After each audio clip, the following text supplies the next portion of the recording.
All right, hello everyone. We are at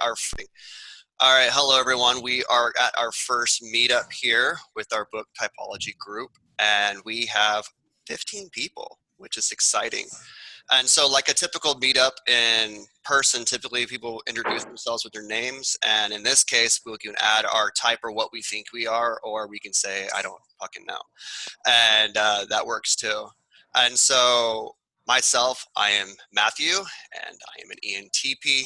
Next on my list is Abby. I'm Abby, and I'm an INFJ. Okay, and then Hui Wen Si. Hey guys, this is Hui Yun. You could call me Hui. I'm from Malaysia and I'm an INTP. Okay, Vic. All right, I'm Vic, and everyone, I guess ESFP from Utah. Okay, good. Oh, you're saying where you're from. I'm in Texas, but Katie. Katie from South Carolina. I'm INTP. All right. Oh, What? Okay, I don't know. I wasn't recognizing you at first. Okay, Katrina. Hey, I'm Katrina. I'm an ENFP and I'm in Texas. All right, good. Carrie. Hey, I'm Carrie. I'm coming from you from sunny San Francisco. ENTP. Lena. Yeah, so I'm Lena. I am ENTP and from Berlin in Germany. So probably the furthest from all you guys. Well, no, Shelly is also. All right, Robert.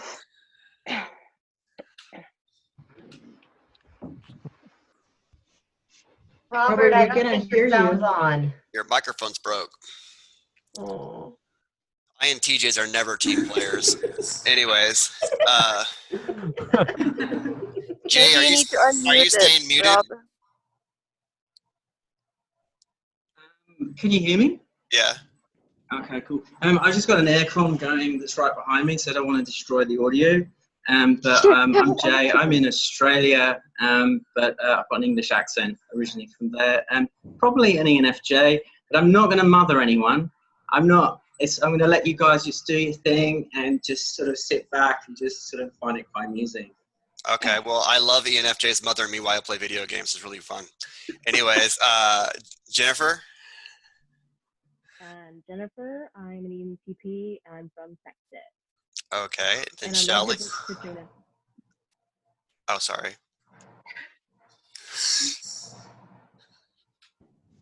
I'm up? Yeah. Right. Hi, everyone. I'm Shelley. I'm an INFJ. I'm from Australia. Okay, good. And then Steve. I'm Steve. I'm in West Virginia, and I am an INTP. Okay, then Eugene. Hey everyone, I'm Eugene. I'm an ESFP from the Philippines. All right, good. And then we have Cassandra, who's walking. She might not be able to answer. I can now. Hi guys, I'm Cass, ENTP from Singapore. All right, good. And I think that's everybody. Did I leave everybody out? Robert. Well, yeah, but he can't talk. Why not? It's not me. Okay, it's no conspiracy theories on That's that. very No. convenient, Robert. No. Robert, can you hear me? I had the same problem with my earphones, so leave the Zoom, enter again, and check what it says for the audio input, and then you might need to check a different input, then it will work. It has worked for me. All right, I'm sure he'll figure it out. He's smart. So anyways, today we're gonna just talk about something simple. I didn't want to start with anything like heavy or any kind of like anything really. I guess this could get argumentative, but just talking about typing people in general. Different systems you do. Everything I do is systematic, so it's just like. I think most people kind of have their own systems when they meet somebody new or when they're talking to their family or loved ones and things like that, and they're trying to figure things out. This can get confusing. In my opinion, it gets worse the better you know somebody, because then you really see all three sides of their mind all the time. And so that you can kind of get real confused, in my opinion. Typically speaking, when I first start off and meeting somebody, or even when I'm watching TV, so I type people nonstop, even like while watching TV. The first thing I want to address always is the interaction style, which I think most people agree with is the easiest and the most important to focus on. Because as soon as you get that, you got 4 types right away, you know. And then after that, finding the temperament with the type grid can be difficult, especially if they're a very unhealthy person. So obviously, typically in meetup groups, the starters usually kind of dominate everything. And you know, when I'm at the meetup groups on philosophy meetings, for instance, you know, you usually have a lot of ESFPs or there's a really old ENTP there that just like really just dominates everything. But I'm going to try to make sure that doesn't happen as much as possible. Although, granted, it's great to have us there because we keep things going. And but what are some things that people like to look for? Let's just start off with interaction style. Does anybody want to interject a first idea? Or do we need to keep talking? Well, no. So I look for initiation. Like for instance, with like if we take Carrie, like I haven't spoken to her, but if you listen to her, if you read to her text comments, it's pretty clear that she's initiating new points like constantly. So that is pretty clear. And like the informative rant is also something that's kind of like is very obvious at times. So I kind of like, I'm good at seeing starter types very fast. Yeah, I think most people agree. Maybe some don't. That starter types are the easiest to find out and the quickest. They are, yeah. Because I think of like ENTPs or ENFPs, when they're comfortable, they kind of enter the room like a tornado, and it's just like, you know, and like SE demons is all over the place, and you're just like, okay, well, I know I have an ENP here, and this is very apparent to me when I go to the courthouse, for instance. And so, typically speaking, the courthouse is filled with movement types because they're all ISTJs for the most part. But then, like an ENFP will walk in. There's a ton of ENFP lawyers, and it's just a completely different body language all entirely. And it's just like they run in, you know, and they're like talking to this guy, this prosecutor, and this judge, all this kind of stuff. It's like, all right. Any other thoughts? For me, I like to watch out for movement versus control when it comes to interaction styles. So, something that people misunderstand or tend to look out for when they try to find movement and control is that they focus on physical movements. But I've noticed that a lot of SE users, even though they're control type, like to fidget and move and stuff like that. So just focusing on physical movements might cause you to say someone's a movement type, even though they may be a control type. The way I like to find out whether someone is a movement type or control type is focusing on their thought process, because you know consciousness is about the thought process, not just your behaviors. So in their thought process, when they talk about something and they're a movement type, they tend to just jump from point to point, like how we define it, we call it like getting the process going. So I just if they do initiate a point, they'll jump back and forth to certain points without having a specific order or a predetermined order for how their thought process goes. They'll just, you know, oh, this is a point and this is a point, and they'll just jump back and forth between those points, like a person walking into a movie theater looking for an empty seat. So imagine a movement type would just, you know, jump from row to row looking for an empty seat, and then when they find it, they'll just sit there. But a control type would take their time, predetermine where that seat would be, and then they would go to that seat once they know where it is. So it's the same thing in their thought process. Yeah. I hope that makes sense. Something that I've noticed too with ENTJs is that even though they're supposed to be triple control, but when they're in a hurry and they want to like accomplish something, they're like very anxious and want to like get it going. Have you guys noticed that with ENTJs? If they have their idea in mind and they already know what they're going to do, yes. But outside of that, no, they take forever to do everything. Oh yeah. in my And, opinion. But I'm but fast then with everything. but then once they decide on what they want to do with that NI parent, then they're like all in. Go for it. Yeah, we had this discussion with Robert and that one dude that's well, he says he's an INTJ, but he might be an ENTJ. And finding an ENTJ that speaks really fast is not shocking. You know, it's T hero. They're going to relay a lot of information and try to teach people as much as possible in a short amount of time. But they're very calculative and very precise with how they make decisions, and it's like it can be frustrating, you know, to a moving type such as myself. Yeah, but I think like ENTJ is pretty easy to actually tell from an INTJ in terms of like their interaction. They always take charge. They always like want to, you know, to dominate the discussion. They will tell you what they want from you, and you know, all that. The INTJ will be more following your leads, which is, well, obvious, right? And so even if the ENTJ is fast in their interaction, what is this? This meeting has been upgraded. Okay.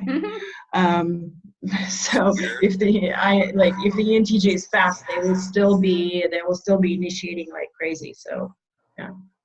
Like in the workplace, though, we have a new project manager guy. I'm trying to figure out if he's an ENTJ or INTJ, and I don't know. Like he's implementing all these new agile project management rules and stuff. I don't know if he's doing it because as an INTJ, that's part of his job, or if that's his nature as an ENTJ. Like how do you know if like a boss is an ENTJ or INTJ besides whether they're movement or control or whatever? I guess I'll keep talking. Okay. Well, you're dealing with triple control versus triple movement, and so it's gonna be very obvious. And so a triple control person, like we mentioned, is all about outcome, and they're gonna view each project, you know, a specific way. And so it's going to be like, well, we're going to watch a movie, something we've watched 10 billion, something we've done 10 million times, but it doesn't matter. A ENTJ is going to take their time selecting the movie no matter what. And so it's all about reaching some kind of outcome in what they're trying to do, even if it's something as simple as watching a movie. And so whether that means going through each and every movie slowly with their finger, which is something I've noticed. I've dated two and have a sister that's one. And so it's just like, just super methodical, while the INTJ for the most part might just, granted they are planners too, but for the most part we just be like, let's go see a movie, I want to see this. And you're like, okay, you know, let's go. And that's one way to look at it. I don't know. I mean, shit. I mean, an ENTJ. Yeah, that's my predicament here with this new guy. You're gonna be able to tell. You know, it's just like I don't think of INTJs as alphas. I don't. And I don't want to, you know, sound mean about that, but like ENTJs into the room, chest out, and like everyone looks at them.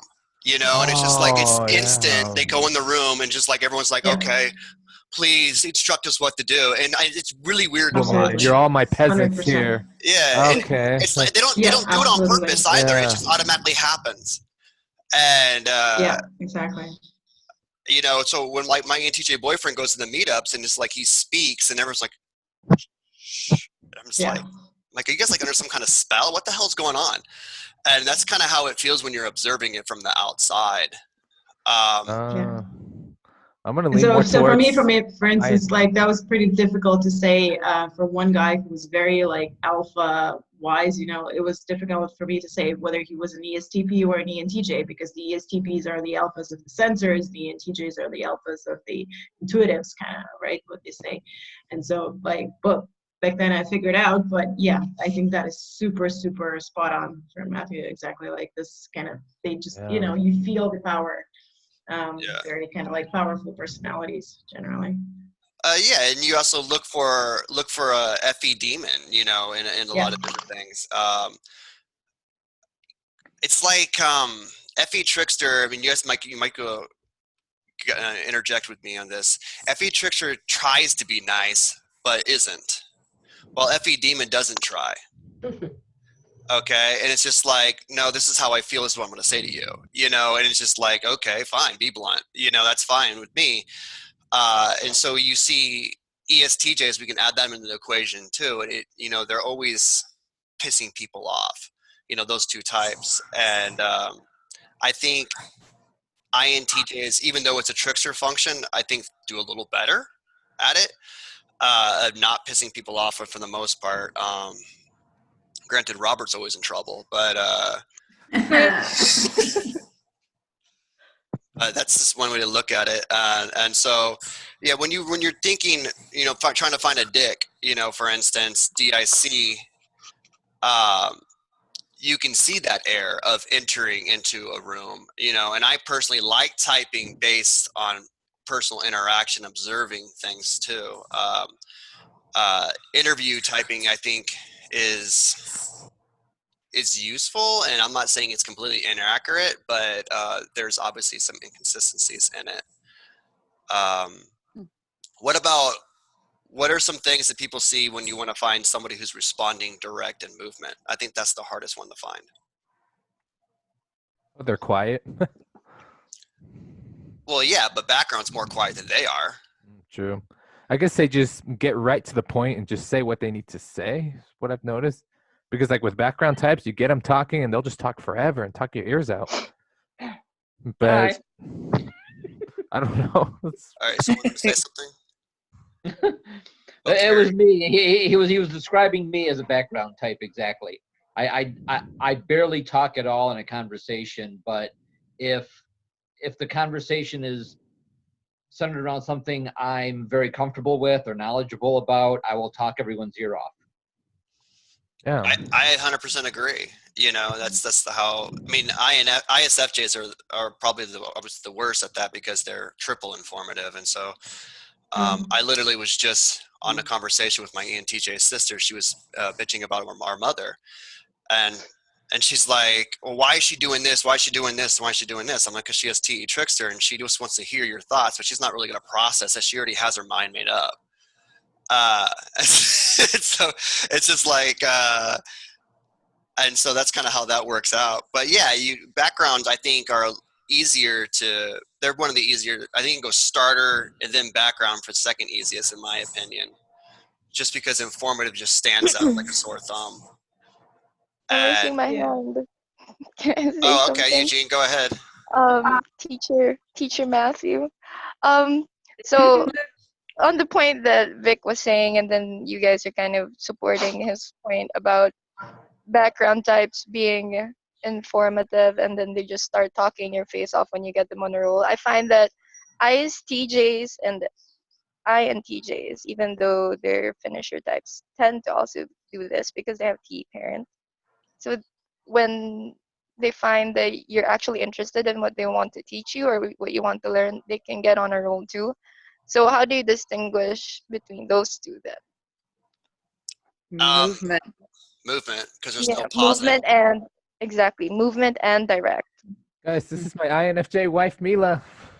Hi, daughter. Yeah. Hi, daughter. Hi. I I'll can't say see hi. you guys, but hi.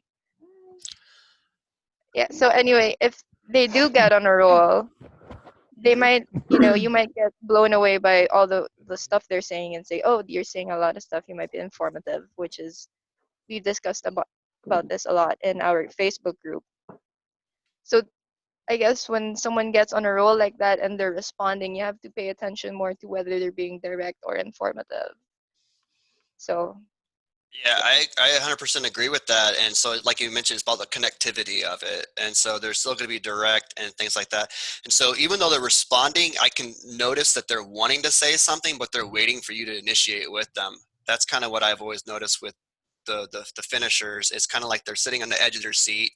Please initiate with me. I want to engage in this. And so that's one telltale sign I always look for in that. Yeah. Can I ask another thing? Like, since we're already going to like what Vic started, ENTJ versus INTJ, Eugene said those two types, you know, kind of different. For me, more the temperaments are more of a problem. Like I don't find any problems with interaction styles. I think they're so easy to kind of find out if you have enough time with a person, right? But temperaments are difficult. So for instance, like ESFP versus ENFP, these two are difficult for me. Do you guys have tips? Like what do you look for? What do you really look for? Like I find it difficult. Look for a mousy voice. I'm just joking. Uh, I don't know. Do I need to talk more? Can we listen to someone else? Well, I go ahead. find that was one that was tricking me up in the beginning with ENFP versus ESFP. But when I actually start engaging and talking with them, the ENFP has a tendency to talk about a lot more big picture, future oriented things, the family, what they're going to do. And whereas the ESFP talks more about like the concrete here and now. And so I can kind of tell a difference between abstract and concrete, I suppose. And that's where the TE child tends to throw me off because it looks very similar with the FI parent. But that's how I know because I've got good friends of ESFP and then ENFP, and the things that we discuss are completely different. To me, like how it is, it's like the ESFP is right here, right now, fully present in the now. And I admire that because I'm never, but the ENFP kind of just bounces off of different realities with me. That's how I can tell them. Yeah, so I'd like to give a concrete example of what you were saying. I had this class once where I had one ESFP and one ENFP. It was a reading class. We were reading Filipino literature, and after that, there's like a moral of the story part. Sorry, There's a a what? car passed by. There was we were discussing the moral of the story. So I had to ask questions, and they had to answer, and the ESFP would answer with concrete examples. I was like, how do we know that the person in the story was being friendly? And then he'd give concrete examples of how this person was friendly. He did this, he did that, blah blah blah blah. He's describing the story again. While the ENFP was like, oh well, because he's being kind and he loves his friend, and he literally just spits out intangible things, like very abstract concepts that I didn't know about type then. I was like, were you paying attention? Are you sure you were paying attention to the story? Because it seems like you're just guessing right now with your TE. But I realized now it was all just NE. He probably has a hard time paying attention to the concrete stuff of the story because he has SE demon and SI inferior. So the only way he could retell the moral of the story is by trying to grasp the abstract concepts in the story. So that's one way. But these are children, so they aren't as developed as, say an ENFP in their 30s or whatever, or an ESFP in their 30s. Yeah, but still a good example. Yeah, thanks. If you look at like what's the strength of an ESFP is SE hero. It's literally their whole entire driving force. And then you say what's the weakness of an ENFP is SE demon.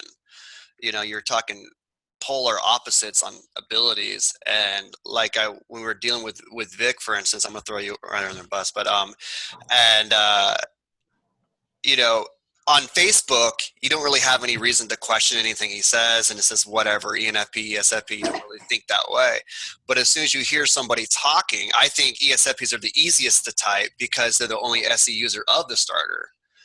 And so when you start hearing this guy talk about his family and who was there, what people were going on, what was the group dynamic, you listen to an ENFP or an ENTP tell a story, it's all about us.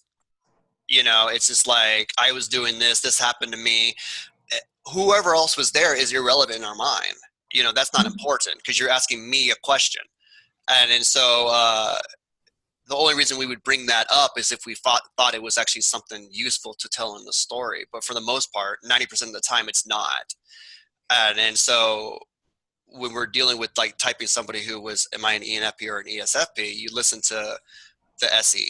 And the SE keeps going over and over again. And this location, this person was here.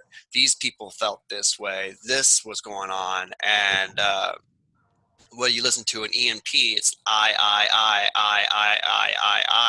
And it has like an inherently selfish storytelling way about them. See, I thought I was ENFP because I always talk about other people, and so I thought, oh, that must be affiliative. And then I thought, wait a minute, how's that SE? That's what I was trying to wrap my brain around when you guys Yeah. help me determine my true type. Yeah, but ENFPs speak about the affiliative in a way of the whole community and right and wrong, not necessarily what everyone else is doing. Oh, You know, I see. and you know, they have more of an idea, more of an abstract thought of what they see should be, you know, in a way, versus, hey, this guy's playing volleyball right now, you know. Like I was talking to an ENFP guy earlier, I think it was yesterday, and he said, I want to be part of something bigger in society. Is that what you mean by like an any statement for ENFPs? Yeah, but I think everyone can say that. Yeah. No, I think that's more TE actually. I want to be something part of something bigger in the society. That's how I was like. I want to become more important. I want to be. Well, to How I would me, see an it based on example. context. To me, an example would be like when I just answered like how I could tell the difference between the ENFP and the ESFP. And I used in dialogue with concrete and abstract and how you could tell future oriented in that.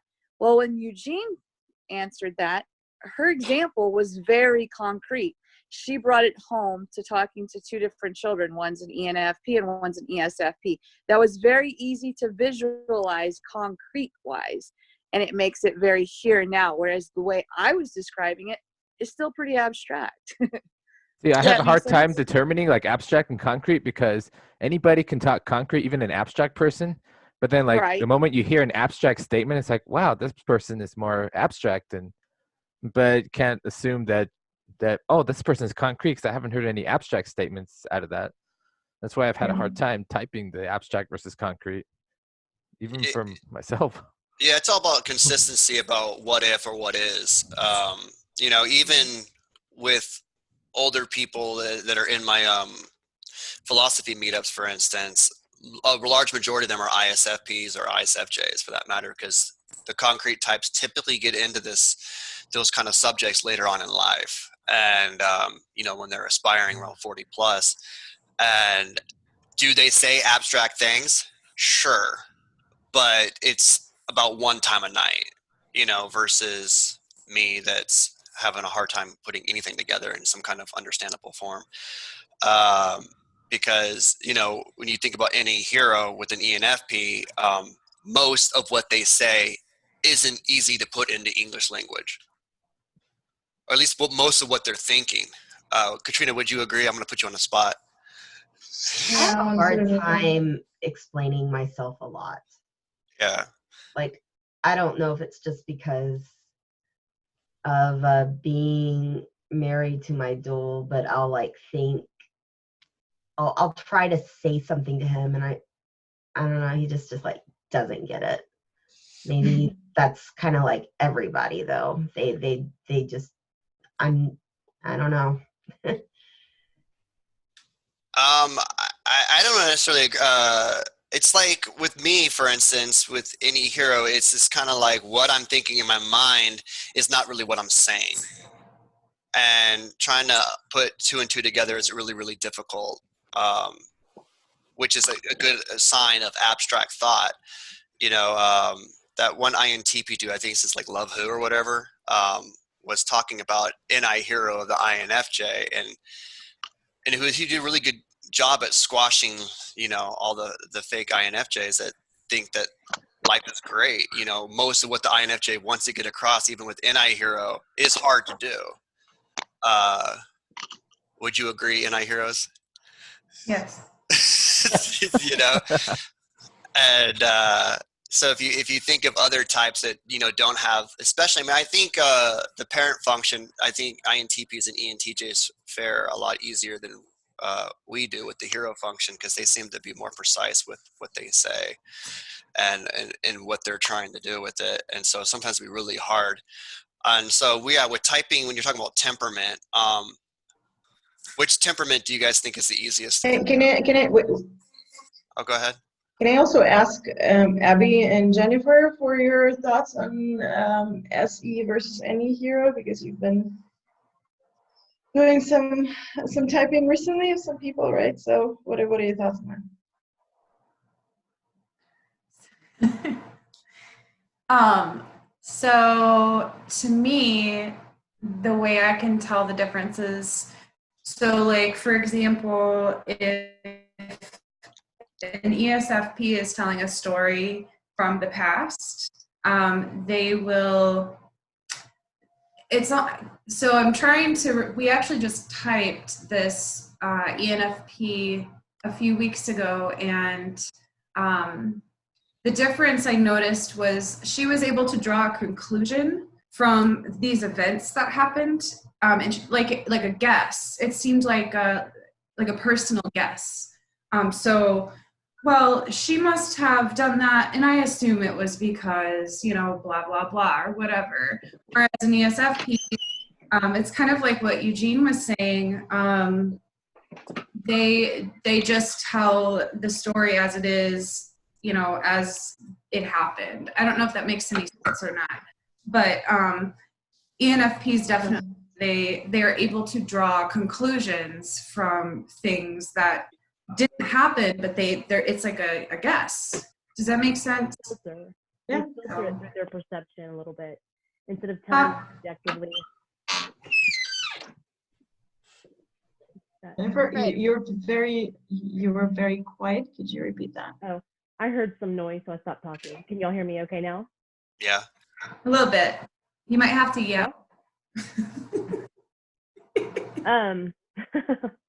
No, I was saying that any hero or any SE, they're going to kind of filter their stories through their own SI perception. So it sounds very much self-centered, whereas SE hero, it's very much he did this, she did this, we did this together in the moment. It sounds different. It's a different sound to it. Yeah, that's very clear cut. I think also when you're, I'm sorry, someone say something? Yeah, I wanted to add something Okay, go to ahead. what Jen said about their difference with their sensing function. Well, so an ENFP would tell a concrete story using their SI, so it's very subjective to their memory, and an Can you give an ESFP would be example? more objective. Yeah. So go ahead. No, sorry, G, go ahead. Sorry.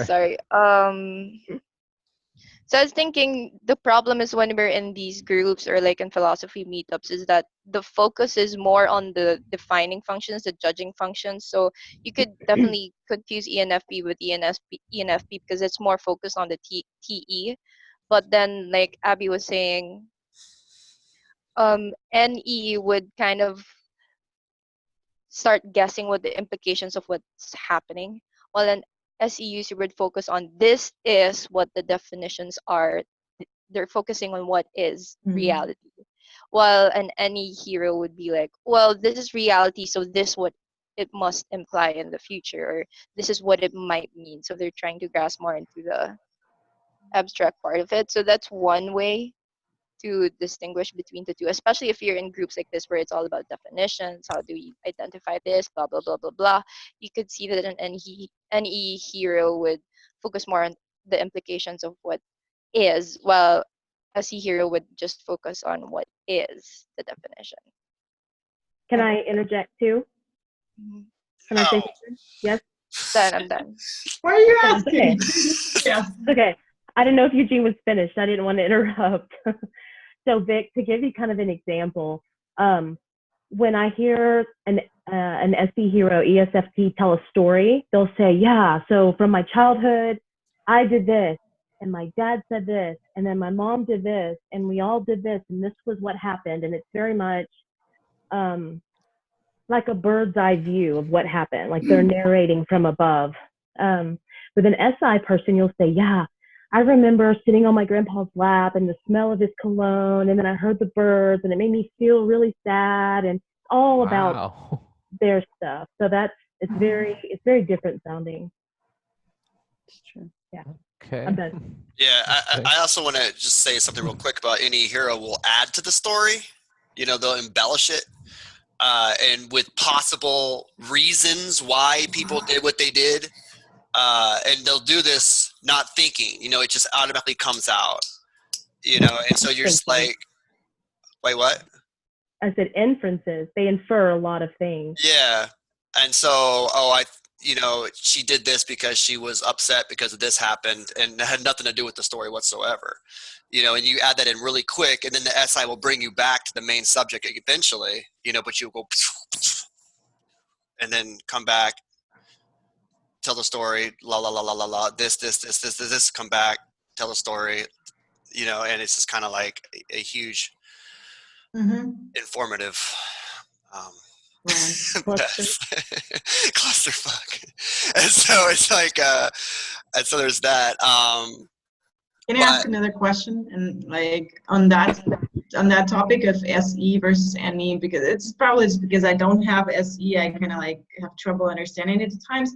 And I think I posted this back then in the CSJ public group, but then I think my question got misunderstood, and that's fine. So from what I've seen from CSJ videos, like the way he types people, he sees, like, for instance, a band member saying, we did this and we were playing there and we were doing that. It would be SE, which is something that I don't quite understand or don't quite agree with, for one reason. Like, if you're in a professional context, and it's not like a European or a German thing or whatever, like I've worked in international contexts where it's just impolite to say I, even if it's my idea, right? You have a team behind you normally, you have like people who you work with.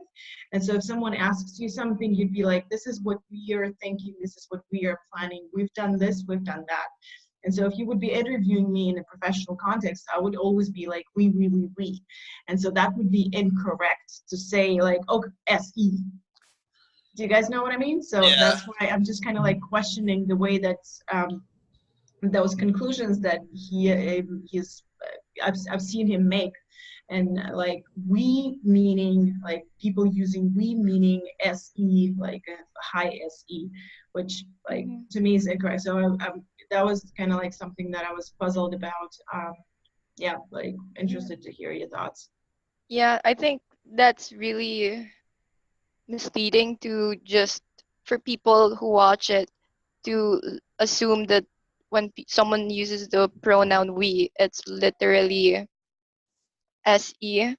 So there's definitely a danger, especially if you have like TE child where you take things literally. It's like, oh, okay, so that means if someone says the pronoun we, then they're an SE user. But I think there's also a truth behind that, although he doesn't really know how to explain because he has SE demon. So, or also when he's typing, he's in a hurry to get it over with. So I think the reason why I'm guessing the reason why he'd say that when someone uses the pronoun we in a context like that in SE users, because SI users just tend to be egocentric, like everything is happening around them and I'm receiving the experiences. So when they try to retell the experience, they're more focused on how they're receiving it, and they will rarely use the word we because everyone's doing the things to them instead of them doing it together with the other people. And yeah. it's also like really annoying when people take it literally, like, oh, you use the word we, so you must be an SE user. So there's a truth behind it, but you can't take it really. You have to see the bigger picture. But in most cases, in interviews like that, I see when he says, oh, he used we, he's an SE user. You can't say it's wrong because there is sort of a truth to what he's saying, but yeah. That's exactly what I'm puzzled about, because if you would speak to me and if I would be like in a band or something, or speaking about speaking about work projects, I would be speaking about we, because that's just impolite to say I in such contexts, because it's always about we, the team, like we've been doing that, this is what we're planning, so I would be like I would be speaking that way. And so that's just something that yeah.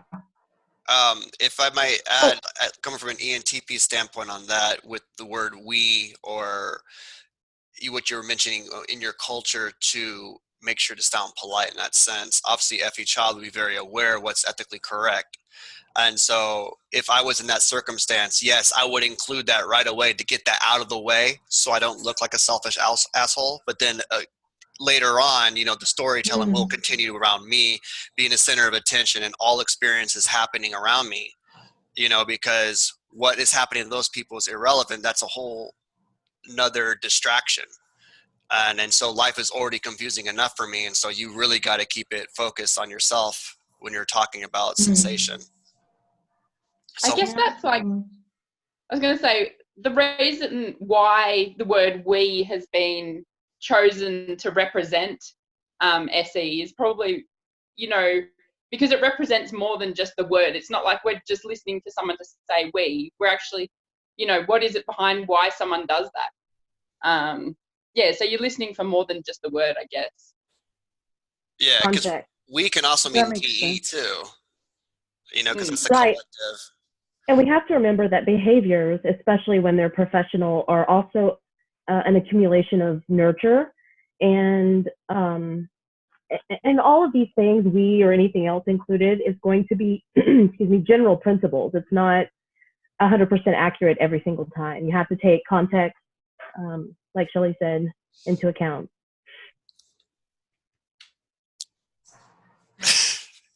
Oh, Vic. Where are you? Yellowstone. Well, technically it's Island Park, Idaho, but still close enough. I'm trying this virtual desktop background tool thingy, and it's awesome. I was copying Carrie's idea. Yeah, that's funny. That's good. It's Thank nice, you. right? Yeah. California dreaming. All right, let me add something in. What I can find confusing sometimes, because when you're talking temperaments, for instance, and I'm just going to abstract bash real quick, is abstracts are not balanced people. And when you really think about concrete types, I try to explain this to people over and over again. So when you think about an SJ, for instance, just talk about ESFJ, for instance, their natural ego is going to be systematic and affiliative automatically. Okay, and then you go through public school or whatever, and you're going to be shadow focused just for the fact that you're there. And so that's going to automatically develop your ISFP side of your mind, probably by age 10, you know, and so you're going to be pragmatic and interest based. So at a very young age, concretes already have all four somewhat developed. And meanwhile, you have NTs or NS, for instance, and they're going to be systematic and pragmatic, and then they're going to go to school and they're going to get in their shadow, and their shadow is going to be systematic and pragmatic, you know, and then later on in life you'll start to develop this, and so kind of stand out a lot more, I think, when you're talking interaction, just because there's not balanced people in a lot of ways. And so you think of any SP or SJ, a lot of the times I can get an SJ mixed up with an NF because they've just developed that in their mind a lot, and so sometimes it could be a little bit harder on that side. This is why I'm thankful and grateful for ESTJs, for instance, being the only SI user of their interaction style, and then ESFPs being the only SE user, then ISTJ only SI user, then ISFP only SE user of their type. And so that's does anybody have any thoughts on that? Like when you're typing somebody and you're like, oh, wow, they sound like an NF and they're an SJ. I That's think what. the Sorry. same was true for Vic. I think Vic's about to talk about it, so I'm gonna let him do the talking. Sorry, Eugene. I was just gonna say that ESFJs, I kind of struggle with them being the starter types because they're very J type, like especially at school and stuff. They're kind of bossy people, and so I'm still trying. Same with, I don't know what. Still kind of struggle with that. Well, I think that I've had an exact same situation once. Like I was sure that the guy was an ENFP, but he's an ESFJ, and the way that I saw it is that he was just super systematic. Like for me, there's no way. Like from first interaction, you might confuse them, but this ESFJ would be like super process, systematic, framework oriented. Like that's the difference for me. Yeah, definitely. Because go ahead, Abby. No, I was just going to excuse myself. I have plans, and I just wanted to duck in and... Oh, my God. Is this a door slam? No, I was actually going to do tomorrow morning, but this, I mean, I don't know. I had the opportunity to join, so I wanted to. Yeah, and I figured I worked all day and I had like my face on and I wanted to like look appropriate rather than you guys seeing me wake up tomorrow and look at a hot mess. So don't waste a dolled up face. yeah, I don't want to waste all this. All right, so how do I get out of here really quick? There's an end meeting button. Oh, leave meeting. Okay, goodbye. Bye. Bye, Abby. Sorry. Bye.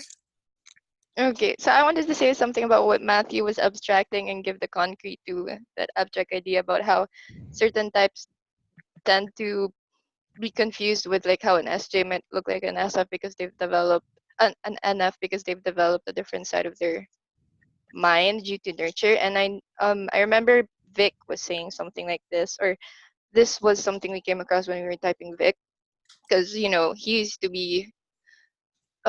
say he was ENFP, and we thought he was in ENFP because he was so affiliative, but then turns out he seemed to be affiliative because of his background growing up, which I think Vic could talk about now that I've initiated the point. Yeah, well, I grew up in a Latino family, being from Venezuela, even though I don't look Venezuelan at all. Like, it's a very affiliative culture, you know, Latinos, family, everybody's together. And so I always kind of grew up with that. Although my sisters, one of them is super affiliative. I don't know what her type is, somewhere in SJ land. Always like called me out saying like Vic, you're being selfish here. We're together as a family now. We can't do your own thing. You gotta like join with us. And so maybe that's. I think so. FE Very, parent. yeah. I think she is ISFJ, but I don't know for sure. No, you're right, and definitely we brought this up already about meeting and saying we, and definitely there's a huge difference, and you see people that, like Helen, for instance, who grew up in China, which is also a very affiliative, way more SJ than America, and it's just like, this is the system you're in. As soon as you get out, you're going to destroy everything. We're all going to die, and so I had noticed that too, Vic, and I put that two and two together too when we were typing you. I'm like, oh, he's Latino, so that makes sense, because as a missionary, I served 4 years in Spanish, and so I was like dragged into that affiliative, and I'm just like, whoa, I don't want to do all this stuff. They're like, oh, you have to come.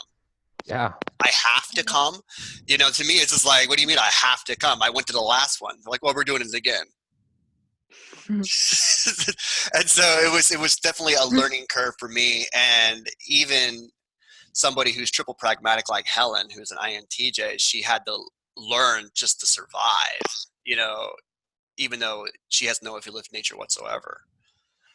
Can I ask about going back? Oh.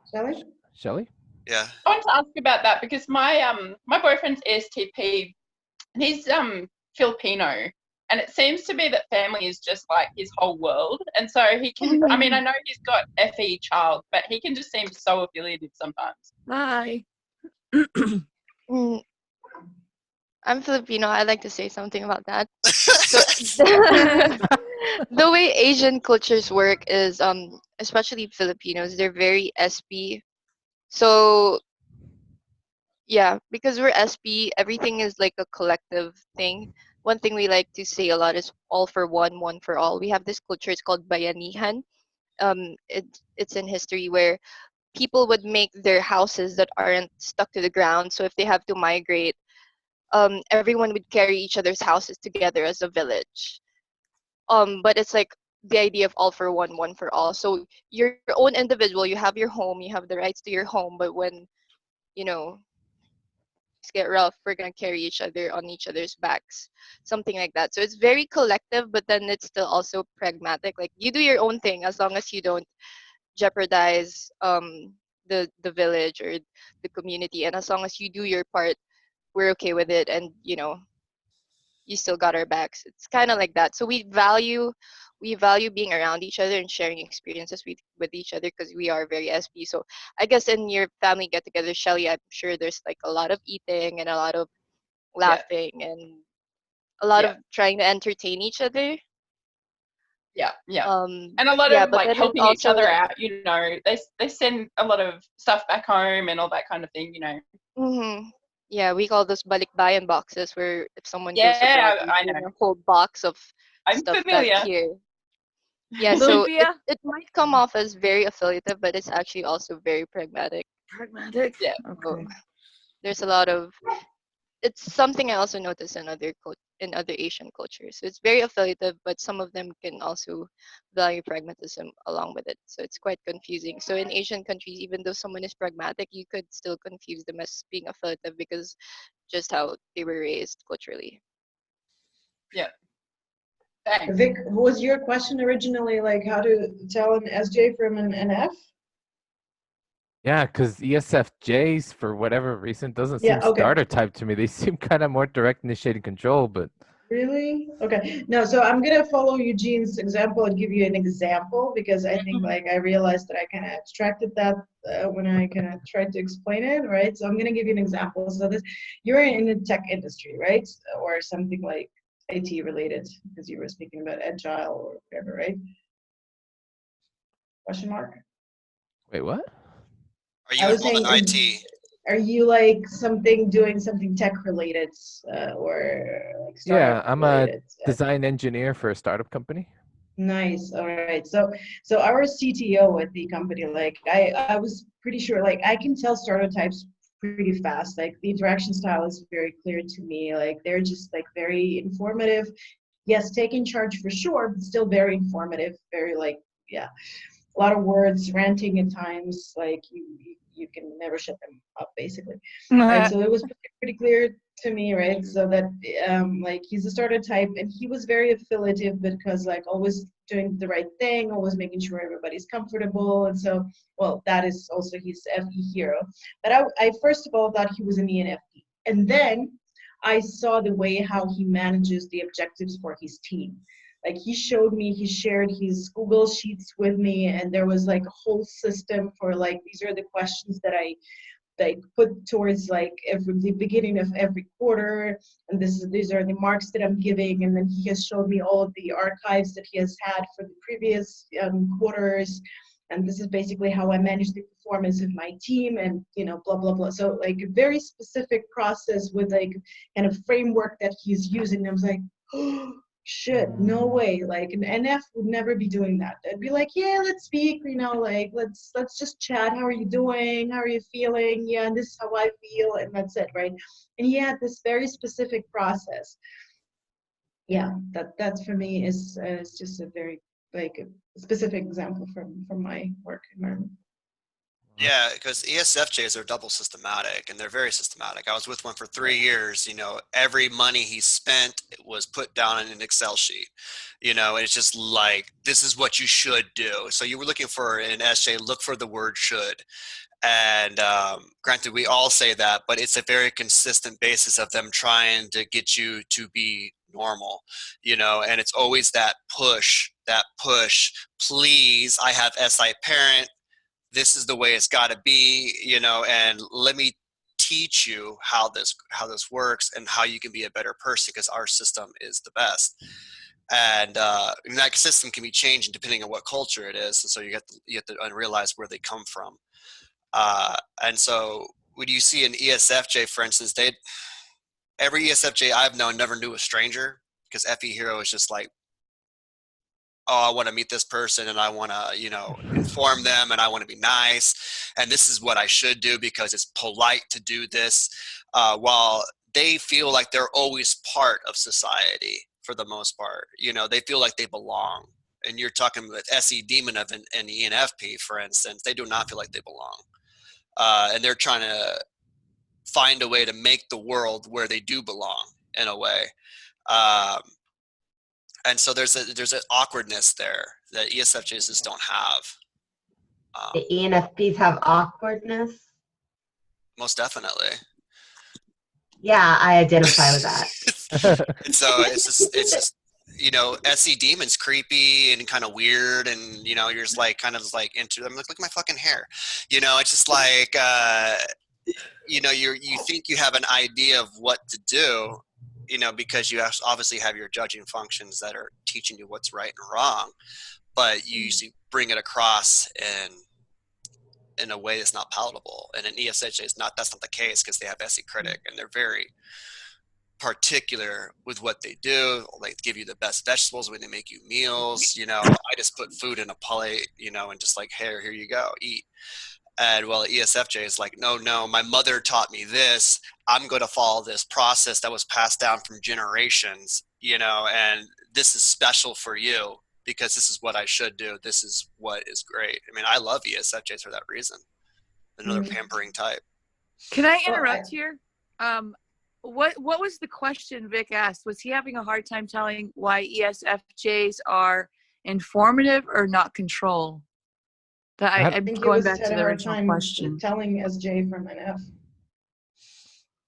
No, I had a hard time telling, like, if ESFJs, why are ESFJs informative and movement and so forth? Because I always thought they were direct initiating control.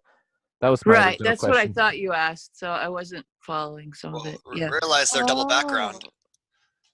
So, can you explain to him why ESFJs are not dicks, but movement and informative? Because how do you confuse the two, I guess, is what I'm asking. Like, how do you see the ESFJ as control, Vic? How do I see? Well, I had a principal in high school. I think he's an ESFJ, and he was always like I knew he was movement. He always like went down the halls like, hey, get back to class. Hey, don't do this. And, you know, still like telling the kids what to do. And so that's why I thought ESFJs were maybe the bossy types. That's SI parent. It's trying to make sure everyone's parented about what's traditional. Okay. You know, this is the way it should be. Oh, I see. Like following the rules and doing what you're supposed to do. SE critic is, what are you doing? That's not correct. How would you differentiate that from, say, like the ESTJ that actually is the dick of the SJs? And I think, in my opinion, the most dick out of all the direct initiating controls are the ESTJs. Yeah, FE demon is going to show itself because you have FE hero, you know, and ESFJ is going to be like the type that says "bless your heart" at the end of their. Yeah. You know, which isn't a nice way of. Hey, I think it's not a nice thing to say in the South. Bless your heart. Southern insult. Yeah. You know, and ESTJ is not going to do that. You know.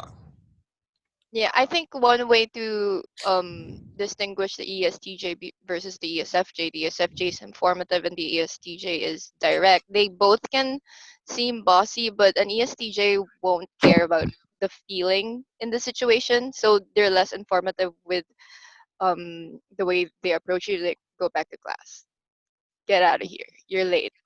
They probably won't even say you're late because they don't feel like they have to guilt trip you, while an ESFJ would be like informative and be like, why are you here in the hall? You know that you're not supposed to be in the hall. You're supposed to go back to blah, blah, blah, blah. So they're trying to be informative with the situation. They're describing how they perceive you, but also trying to impose a certain feeling or moral standard on you at the same time. But an ESTJ is like, get the fuck out of here. You should be. So that's some concrete examples. Well, I did get chewed out by an ESTJ so-called quality control, and she just like yelled at me in front of everybody saying like, you're late. What were you doing? You shouldn't be doing that. I'm going to report you.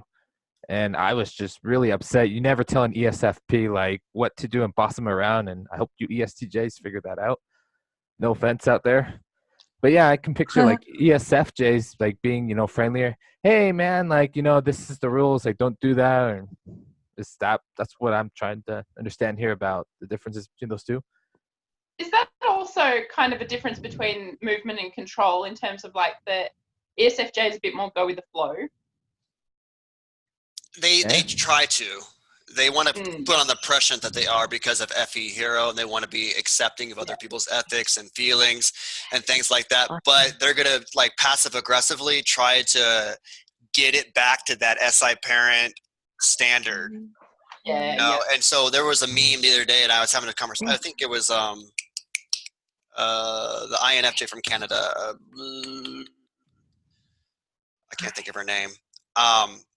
Red hair, cuts hair. Adriana, thank you. T credit just like names.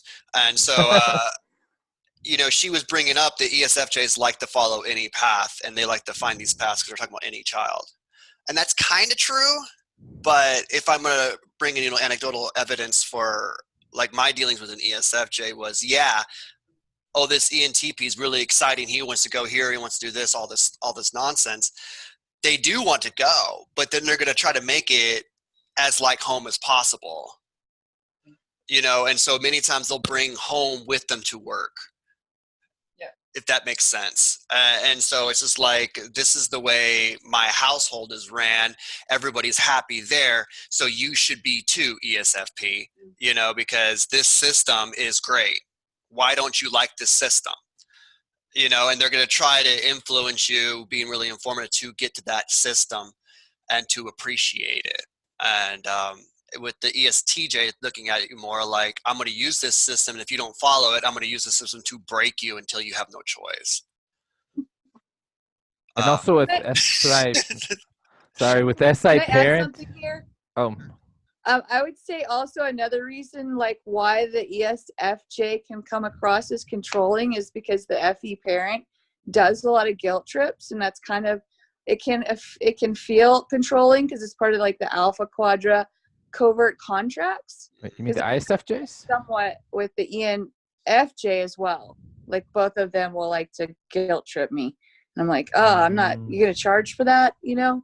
So that's another reason I could see why they could come across as like kind of controlling at times. Yeah. That's my opinion.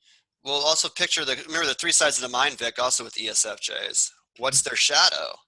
ISFP, yep. It's control. What's their aspiration? INTP. That's control.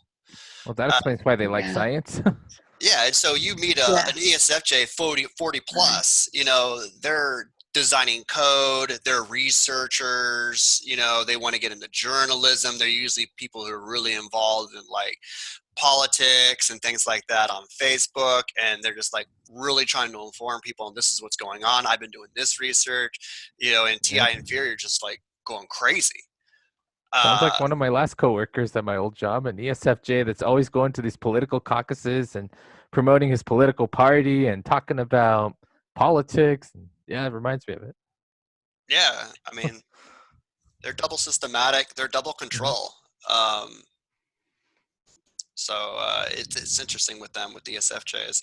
But that's what it said. That's what I was getting at to. Now we're going back to what I originally said about when you're dealing with concretes, they can fulfill any role, you know, and it's just like you can't stereotype an ESFJ based on the job they have.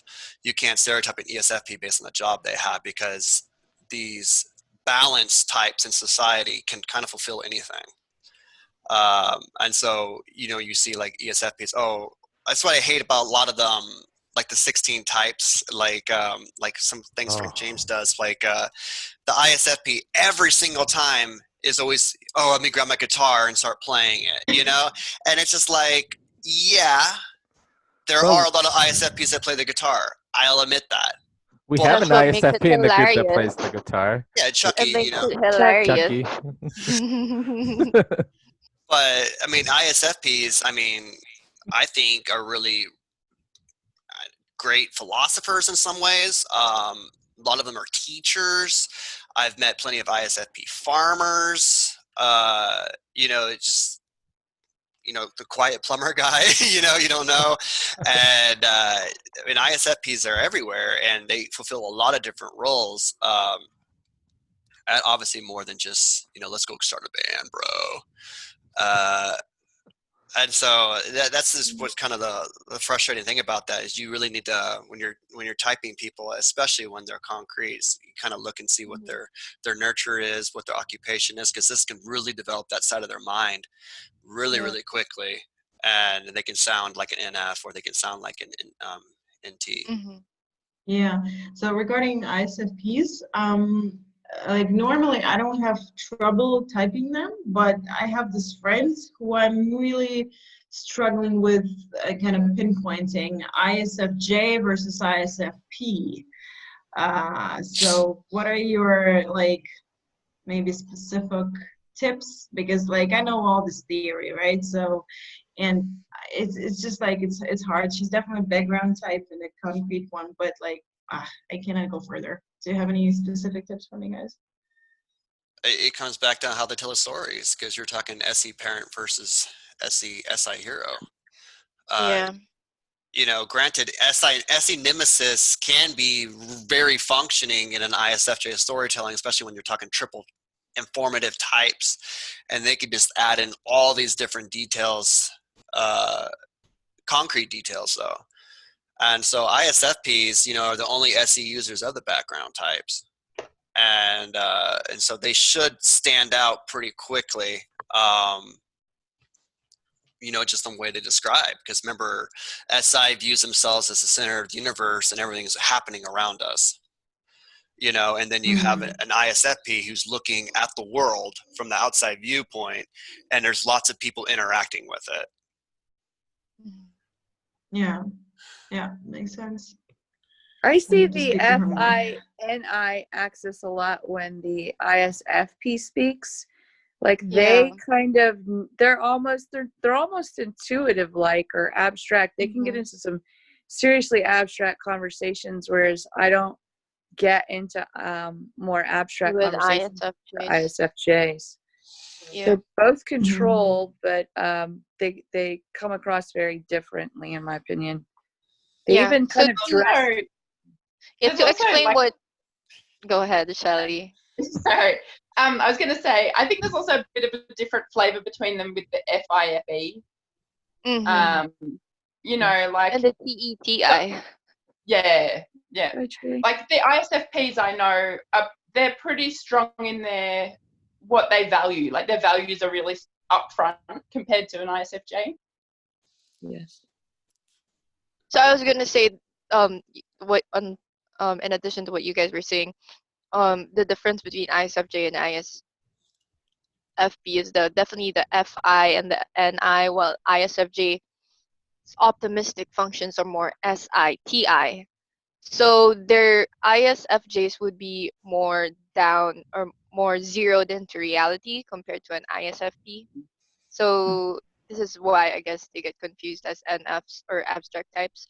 So it's definitely focused more on the feel, on how they feel and what they're trying to grasp, along with the give concrete examples. But an ISFJ would be like maybe a little bit more skeptical to what you're trying to say, even especially if they know it, especially if they don't believe it that it's true. While an ISFP would kind of TE it and try to grasp at what you're trying to say with their NI, compared to an ISFJ was like, I don't really think that's true because of blah blah blah blah blah. This is my experience in the past, and so on and so forth. So an ISFJ that I know would be like, I'm not really sure about this psychology stuff because you can't really prove any of it. It's not really true, and based on my experiences and what I've learned in the past, this is what I know is true. Blah blah blah blah blah. While an ISFP would be like, well, they try to feel around it and then they'll zero in on what they want to believe. They'll actually entertain what you're trying to say with their TE. They might get a bit confused because they have TI demon, but they don't really care as much as, you know, ESFPs with TI trickster. But yeah, I hope that Yeah. makes sense. Thanks, that's helpful. Absolutely. That was a yeah. really good explanation. Thank you. I think it's funny the eyes are dying off. We're down to 2.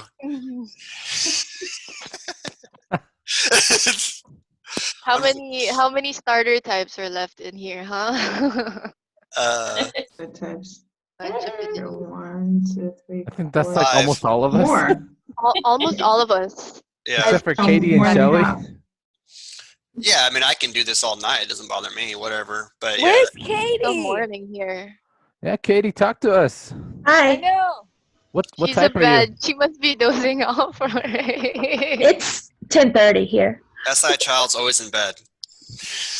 It's true. Oh, Where we INTJ. hide. So what else haven't we Comfortable. talked about when it comes to typing techniques? Maybe Katie can talk about the next thing we wanna Just tackle. put me on the spot there. Yeah, there you go. Initiate and throw Oh, it you're at this shouting. thing type. No. Start yelling at us like an ENTJ. So we talked about concrete versus abstract, and we also talked about starter types and like the background types. How about? Oh, and we also talked about temperaments. Is there anything else in temperaments that's kind of confusing? Well, I'd like to talk about systematic versus interest. I was just gonna say Yeah. that. I also want to talk about I pragmatic was just gonna affiliative say- some more. Yeah. Okay, let Yes. me initiate a dilemma I have. Oftentimes, people confuse systematic with pragmatic because systematic is focused on doing things a certain way so that it's efficient. But I also find that a lot of people define pragmatic in a similar way, where it's like, let's just do whatever works. So I want to hear TI Hero's input on this. Katie? Oh. You haven't been talking, so maybe you should give you an opportunity to speak up. Let me get my thoughts together. Someone else talk. Katrina. Okay. I promise I'll say something, but I have to process. I mean, Yeah. if you want to get confused about, NTs versus SPs, is one quick thing I've noticed when you're dealing with interests is the SPs get angry about things, and things really hurt them when it comes to certain things that are like screwing people over. And so if you can try to pinpoint that, hey, this is happening to these people and that's not right, or I don't like that because this guy's making bank and these people are poor, it kind of stands out more. And now granted, older ENTJs and older INTJs can be like this, because they get more SP-like in some ways, but that's what I've noticed is a really clear thing about SP versus NT when it comes to pragmatism. Well, the reason I was just gonna say the reason I wanted to talk about it is because I always used to think I was an INTJ, and I'm still, I could be wrong in my typing, but the reason I thought I was an INTJ so strongly in comparison to an INFJ was because I felt like I was so systematic. I like order. I like things to be a certain way and follow a program. Can anyone talk a little bit more about that? If my guess is the fact that you have SI demon and you need it to survive. Yeah. And so I'm, as a person that dates NJs on a regular basis, everything has to be precise. And if you move their stuff around, they get lost. I mean, really quickly. It's actually kind of funny sometimes, do on purpose. But, and so they can come across as very systematic just for survival reasons. And granted, we all went through school. We had to follow a system regardless. And so even if you're not a systematic type, you still were forced to do that. I mean, unless you went to some hippie homeschool. If I think back to when I'm younger, I was pretty chaotic. So probably, I've had to develop it. And I've just said, I guess it's been something that I've seen in my vision of what I want to achieve. I have to do this to achieve my vision. So, yeah. Yeah, I mean, you can look at why. Why are you doing this? Is it FE parent telling you this is the way you should do it because it's just proper, and this is right and wrong argument, of, hey, my occupation needs to have some kind of systematic thing or the people are going to feel bad about me. You have that. Why are you doing it? Yeah, I guess I probably like it. It's possibly I feel like I'm going to be letting down my friends and my family and whatever if I don't get my shit together. So yeah, maybe that's an FE thing. Yeah. Also, I want to point out that the SENI axis it can kind of come off as systematic because we're aware of how things mechanically work, like it's a machine. So it again goes back to why some people might confuse someone who's pragmatic and doing things that work for themselves because they know how things mechanically work. They might confuse that as systematic. So that's just me trying to make sense of why an INFJ might get confused as a systematic type and might type as INTJ. It's definitely something to do with technically work, but I wouldn't say it's systematic. Because I'd be like, an I hero would be like, oh, I want to figure out how this thing works. I'll take it apart and then I'll put it back together. But if I do it in a systematic way, it might come off as a bit to some systematic types. So yeah. I mean, if I might add in more systematic versus interest is a systematic type also. That's the first thing we try to figure out when we enter a new environment. What is the system? And how is everything working? you know, whether or not it's efficient, that's not necessarily our first concern right away. And while an interest versus systematic will look into a new environment and say, is it fair for everybody? You know, and like, I don't give a damn if it's fair. That's irrelevant, you know, because life's unfair. Yeah. And so you just go here at the bank, and there's a system at the bank, and there's a process, blah, blah, blah, blah. This is how it has to work. You go to a restaurant, there's a system here, right there. And so other interest types will go into the bank and saying, hey, well, you're serving these customers first for this reason. Why is that? Or you go into a restaurant, oh, people in this section get better service because they're closer to the kitchen. You know, and so it's like, that's kind of something you can look at. Oh, So I wait, wanna- say that about fair again, because that's where I don't identify with like ENTP. Insofar as, you know, my new typing, where I like look at issues of fairness and unfair, and It's not that we don't see them, it's just we don't necessarily let it rule our lives. And so it's just like, if it's there's no social activists that are ENTPs then? no, I mean, there are. I've always been involved in social activism and things, but My sister is. She's an ENTP, but she's really big into like activism and stuff. It's crazy. it just depends. I used to be involved with like PETA when I was vegan, and you know, a lot of these organizations. But then when you get inside them and you realize it's like a religion, you get the fuck out. Okay, I've done that. Yeah. Yeah, Because and so I they was start trying to control your life, and they're Yeah. trying to like, hey, you Yeah, gotta yeah. do this, you gotta do this. Like, well, I still care about animals. I still care about the Right. environment, but I don't want to deal with you fuckheads. Right. And so, Yes, okay. Yes, that's exactly what happened. I okay. like pulled them off before I left. I'm like, you're gonna compromise the entire integrity of the group. We're gonna get kicked off the campus because you're following some whiny, crying, emotional, sentimental one who wants to go free doves on some farm that's like 200 miles away, which is totally illegal and stupid. I would rather protest the circus. So I just told everyone else, and then I left the animal rights group at college. So is that more ENTP or INFJ? Yeah, I mean, ENTP. Yeah, I mean, I'm not going to base it off that stereotype. That's No, but I'm just saying, like, look is at. that something an ENTP would do? I was really into animal rights as a young 20-year-old, you know. I've met other ENTPs. Every child's very sensitive when it comes to things being hurt. Right. And so, yeah, that could be a case. I mean, I went through a vegetarian phase for 5 years, and, you know, and so, yeah, most definitely. That's not shocking. Okay. I relate to this too.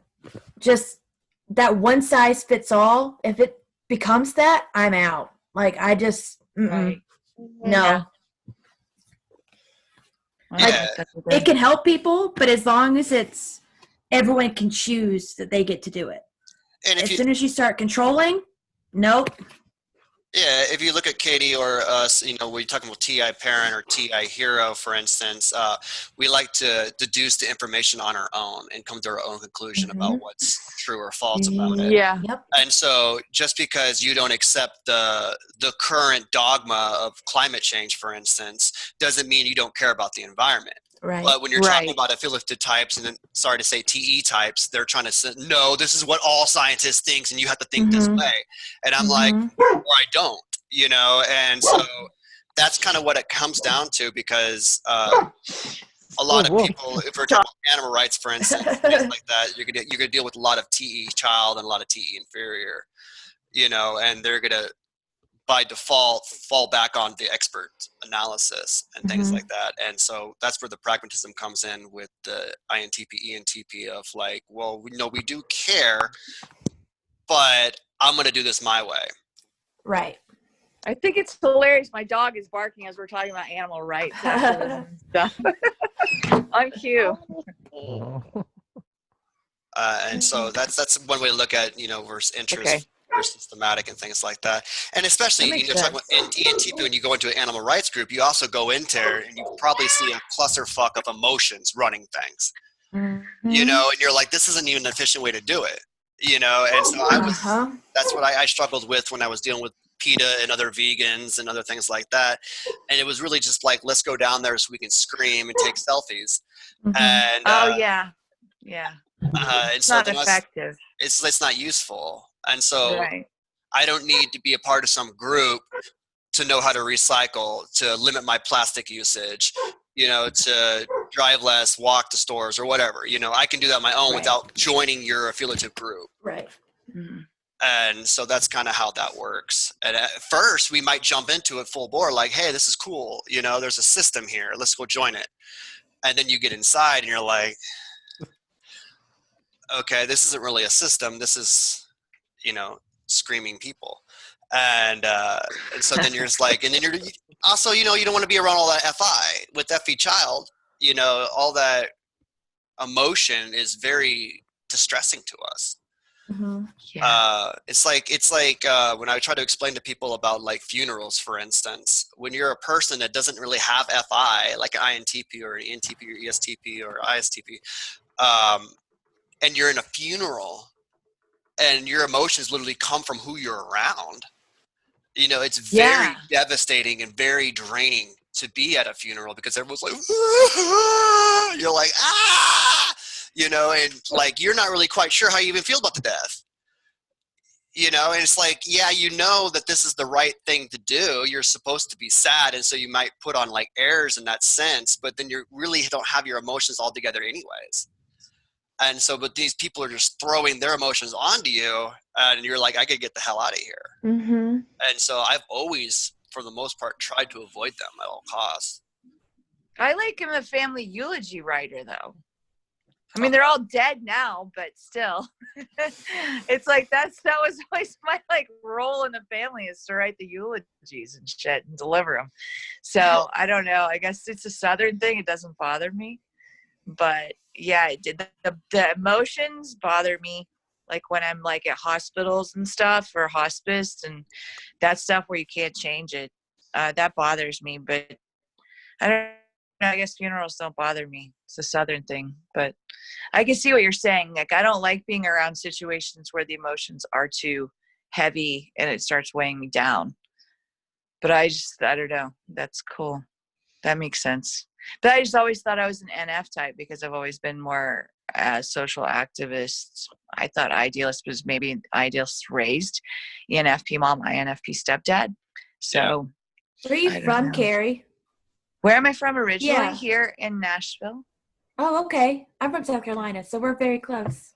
Oh, I was born in Atlanta. Huh? Oh, where awesome. Are you over in North Carolina? South Carolina.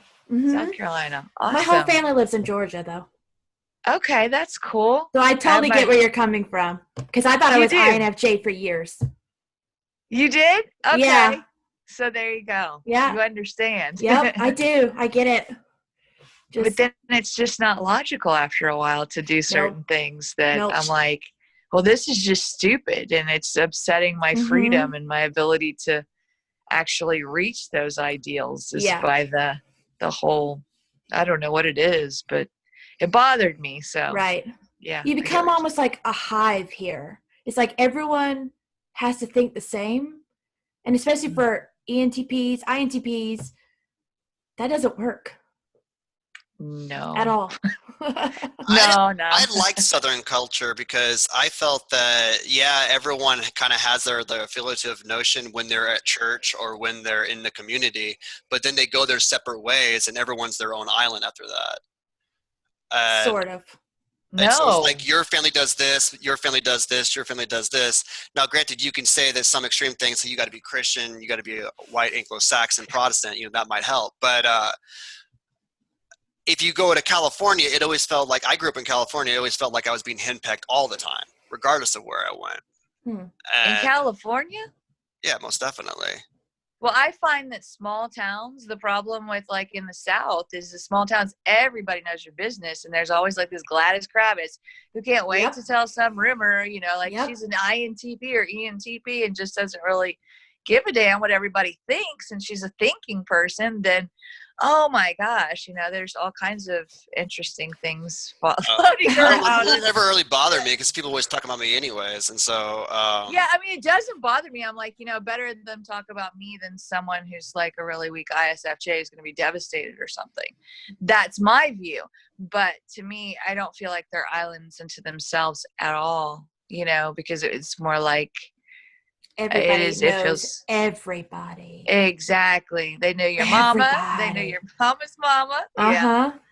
Yeah. I And don't if know. you're I find put it in the charming. I caste liked it. system, if you're put in the caste system where you're born in the wrong family, which I wasn't born in the wrong family, but I know a lot of people who were born in the wrong family, they don't get out of it. Even if their kid's bright and like, everything, it takes a lot. And I'm just like, this is garbage, I rebel Really? against that.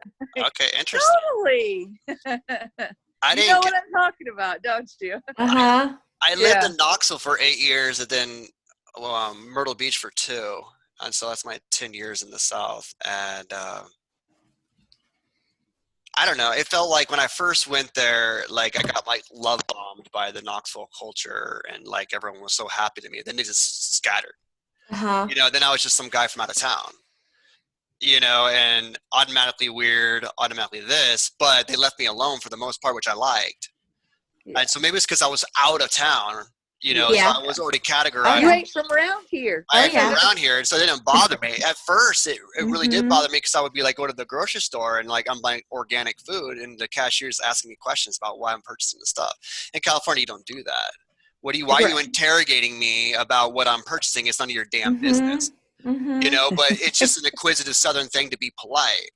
And so I had to get used to that, when you dealt with it. So I had to figure out the different systems and things like that. So maybe that's why I see it differently, because I was from out of town and I always was out of town.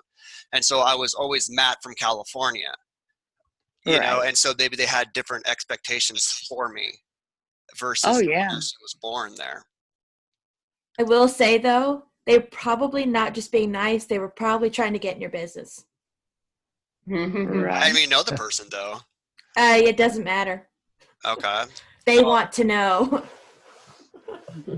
Okay. I mean, I have no Gary, problem. you know what I'm talking about? I do. I have no problem informing. I have no filter. So it's like, so it's just let me true. Keep talking and I'll say something inappropriate eventually. And so I do that too. I gave my grandfather's eulogy in this small town, and it was like, oh God, you had an ENTP do a eulogy, and it was so like I could just still picture like the cringing faces because I said my grandpa was crazy because he was crazy. You say that because everyone's like Bible Belt, but he was crazy. And I mean, I even mentioned how you used to wear a Viagra tie to church, and they didn't know that. His preacher's right there. He's just horrified, mortified. And I'm like, oh shit. It's funny though, but there are certain rules and like, it's very, very much a caste system. I find, it's hilarious. I like some of the Southern writers for that reason. Is it Jordan Peterson that brings up no one ever tells the truth at funerals and they should? Or is that Robert Greene or Malcolm? Oh, Greenwell? Yeah, I know what you're talking about. Yeah, I said the truth. I thought it was hilarious. My mom and my aunt loved it. Yeah, it's just like, I mean, I don't want to bash on Christians, but like all these bad people are going to hell, but you'll never hear that at a funeral. Everyone's going to heaven. Right. And so it's just kind of like you always come to that conclusion, oh, now that they're dead, everything's fine. Let's not tell the truth that the guy wore a Viagra shirt in church because that's not proper. Right. Why is it not proper? Because 40% of the planet said it isn't. And so, right. And so there you go. And so, if anybody doesn't have anything like really, really important to say, we're going to conclude pretty soon, if that's okay. Is there anything? I mean, this is not the last time we're going to do this. And so talking about typing, I definitely will come up and I'm sure we'll derail into it a lot. So this has been recorded? Yeah. Or are you posting it somewhere? My YouTube channel. Okay. What is tomorrow's thing? What time is that? I think it's like 9 a.m. Eastern. Someone from Australia asked me to do that, but then was it Lena that asked for that? Yeah, it was. And then, so she's going to skip it tomorrow, even though the time was changed for her. And then she came tonight. And so I don't know what the subject could be. I'll ask in the Facebook group, and I mean, it might be the same So thing. it's going to be different from tonight. We can The subject. change it, or we can keep it the same. Okay. Yeah, I feel Katrina, like I maybe love your background of a library. That's awesome. This I just is wanna my be in that office. room. It's sort of like the library slash office slash storage in our home. So How much of that is the ISTJ's collection? you know what? All those movies and stuff, and in those big, yeah, I'd say it's mostly his. I thought it was mostly yours, T.E. Child, right? Always curious, wanting to learn. No, Yeah, there's walking Alexandria SC Library. Demon doesn't like all that. Yeah. That's SI Hero I collects and prefer collects to and collects. read, either listen or read the books off of my iPad. Like I prefer electronic. And now my husband is the same way. He actually got me into the electronic, but he likes to collect. Like if you look back here, he has, oh, I don't even know, like the collector Harry Potter hardback books and Robert Jordan books, and like Oh, he likes Robert Jordan. Have you read the novels? Wheel of Time? That's his. So, but have you read them? No, Oh I my haven't. God. I mean, you probably have. What? I need to. Well, the show's coming out next year, so you have a head to stand up. And Wheel of Time is bigger than Lord of the Rings. It's huge. Okay. A huge world. Yeah, he also collects movies. He has to buy every single movie, and that comes out in 3D. Yeah. So I'm thinking about I like that room. as much as I want to sit here and chat the whole night, it really wouldn't bother me, really. But I haven't ate. I know the ENTJ wants to eat, and so I'm going to have to cut it off. But tomorrow, I just had an idea come to my mind because Carrie kind of pointed something out where she's like, well, I always thought I was an NF because I was into social activism. Well, I also always type as an ENFP. That's why I thought it too. Well, MBTI always types me. The MBTI also types off stereotypes in that sense. They're like, oh, do you care about animals? Yeah. Oh, you're an NF, you know? And it's like, well, that's not the case. And so. Are we going to talk about how we get mistyped? Sure, most definitely. We're talking about being mistyped. And so you're talking about like, I am an ENTP, not because I'm smart, not because I'm intuitive. It's because I had the interaction style of a starter who is movement initiating and informative. And then my temperament comes down, you know, as systematic and pragmatic. And so regardless of how I use those tools is irrelevant because everyone's going to be different depending on what they grew up in. Like you mentioned, the Southern upbringing. I grew up in California.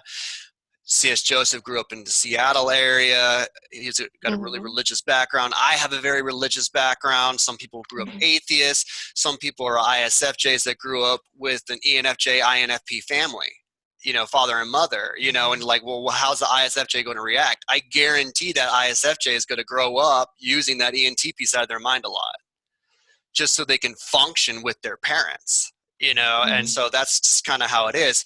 Most abstracts have concrete parents, and so we learn those skills early just so we can survive in this world. So whatever your family, you know, granted, you know, I think I'm in Texas right now, and Texas is definitely an SJ state. And You think so? Oh, I thought it was like an ENTJ state. Like on that personality page, it says it's like where ENTJs go. Well, yeah, there's a lot of money here, so yeah, I can see that. But if you just look at how people drive, no, SJ. SJ. And Is that so, everywhere though? Isn't that like the whole United States? no, I don't think so. SJ is more or less in the southeast and south. And Utah with all the Mormons out here. Right. Kind of the same story. Yeah, whenever you have some kind of a system that's in control, whether that be a religious or a political system. California, for instance, doesn't really have a personality because the state has, 38 million people, you know, and so how I grew up, I hate being compared to Los Angeles. People are like, oh, I'm from California. Oh, you're from Los Angeles? Like, I know nothing about Los Angeles. You know, I went down there for Disneyland. That's it. that's like all I know about LA. I don't care for the city when I went through it. You know, I thought it was dirty. There's homeless people everywhere. It's nasty, in my opinion, and I don't recommend anybody ever moving there. I grew up in California, in Northern California, in Napa. You know, in the Bay Area. That's pretty. Yeah, Hey, it's where my thing is. Yeah, there you go. yeah, San Francisco. And so it's just like, so you have that culture there in the Bay Area, then you have LA culture, then you have the farming communities near Fresno, then you have Sierra Nevada culture, and then you have Lower Oregon culture. And then you have the Asians. Asians. ENTs. Asians just kind of integrate really well, I think. Yeah. Yeah, so we're gonna talk about how people mistype because of their nurture. Yeah, most definitely. We can talk They about that might. tomorrow. And I guess to once we figure out why people tend to mistype, we could clarify some of those definitions because we want people to type not based on stereotypes, but instead of that we want them to use the system. So I guess it would help if we clarify some definitions. And I noticed a lot of people in the group don't agree on definitions, or they like T Child might take some definitions that Chase gave in his group or definitions they read in articles too literally. So I feel like it would help after we identify why people mistype, we could also identify the correct way to define the behaviors and stuff like that to avoid Do you like mistyping. Bebe's definitions, like that we had in the first chapter of the book? Okay. Yeah, stuff like that. Just clarify because a lot of it can be taken or I noticed a lot of the stuff that we learned from the previous group might have been taken out of context. Yeah. All right. Any other thought-provoking things before we conclude? Yeah, Nice just chatting real with y'all. quick. Oh, nice chatting with you too. Real quick, like when I was looking at the 16 personality stuff the first time, I always thought I was like INTJ or INTP because I'm a big nerd. But I guess I was just living in my INTJ subconscious, just growing up. Yeah, that's just a stereotype where you have shows like The Big Bang Theory, for instance, and they're like, this is what INTPs are, you know, and they're like Sheldon. Yeah, like Sheldon, you know, that's supposed to be an autistic INTP essentially, and that's what Sheldon Cooper is supposed. That's what they're trying to portray in that thing is. And now, granted, there are a lot of INTPs like that, and so that is there. And like I mentioned earlier about abstracts versus concrete, concretes are a lot more balanced people, and abstracts kind of stand out really, really hard because, like I said, the shadow function grown right away is still the same damn thing, you know. So it's not really that adaptable, and so that's why.